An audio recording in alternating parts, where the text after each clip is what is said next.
Could be IA art inspirable? Is it the right source for inspiration?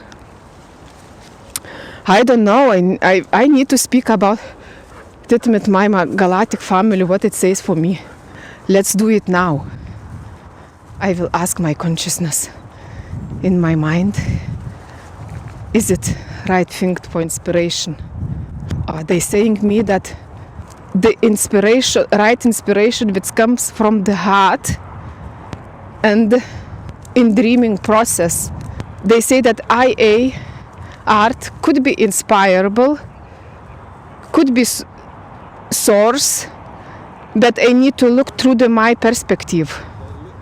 What my heart seeking, what it wants to, how it wants to express, and how that IA art affects me in the moment. And they said it's very important to be aware and in line with my uniqueness. My uniqueness is what it comes from my heart, not from the mind, what I see. And they say me, remember the creative process, which I learned through the creation of these dolls.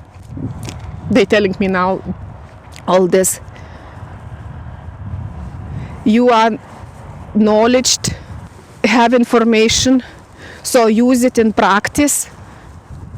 In any conditions that is changing around you, I'm telling right now them the information and knowledge as well could be changeable during the time. And they saying to this, stay in your heart space always, all the time. Listen to your intuition. That is real. This is not artificial. Your intuition is real. Your soul is real. That's the main source for creativity. Oh, that's nice.